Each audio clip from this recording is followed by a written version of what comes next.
Okay, guys, I've had a lot of people asking me or talking to me about having issues getting onto the My Story page.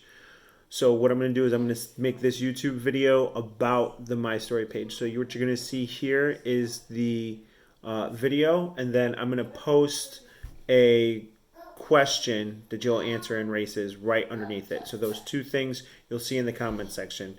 All right, here we go. The city of Uruk. Today, it is a vast ruin on a dried-out riverbed in Iraq. But 3,000 years ago, it was a magnificent city. Clay tablets from that time tell us of its legendary king. This is the story of Gilgamesh. We don't know what the real Gilgamesh was like, but the Gilgamesh of legend was 2 parts god and 1 part mortal. He stood well over 10 feet tall. No man was as strong as Gilgamesh, and no city was as great as Uruk.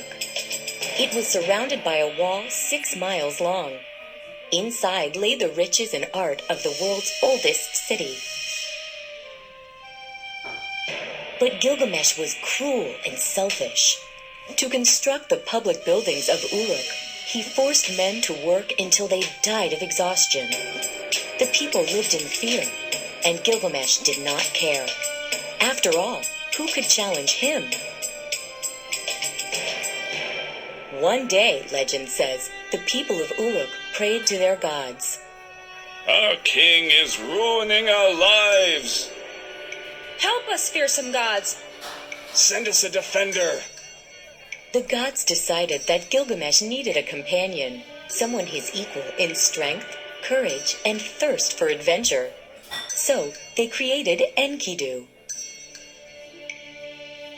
Enkidu was huge and covered with hair, a wild man who roamed with the animals.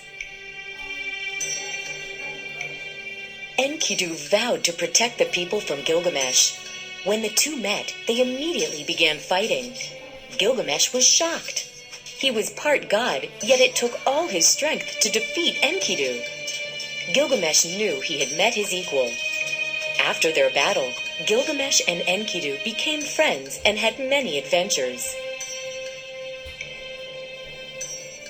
Once, the goddess Ishtar sent the bull of heaven after Gilgamesh. The bull could kill 600 soldiers with one snort of its fiery breath. Yet Gilgamesh and Enkidu slew the beast. Then, one day, Enkidu became ill. Over several days, he grew weaker and weaker and finally died. Gilgamesh was grief-stricken. He began to travel the earth in search of immortality. But finally, he came to accept that even he, mighty Gilgamesh, would someday die. Gilgamesh returned to Uruk a humbler ruler who no longer mistreated his subjects.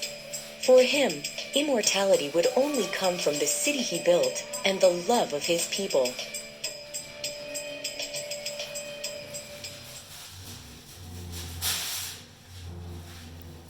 So the question is, what did Enkidu's death teach Gilgamesh about his own life?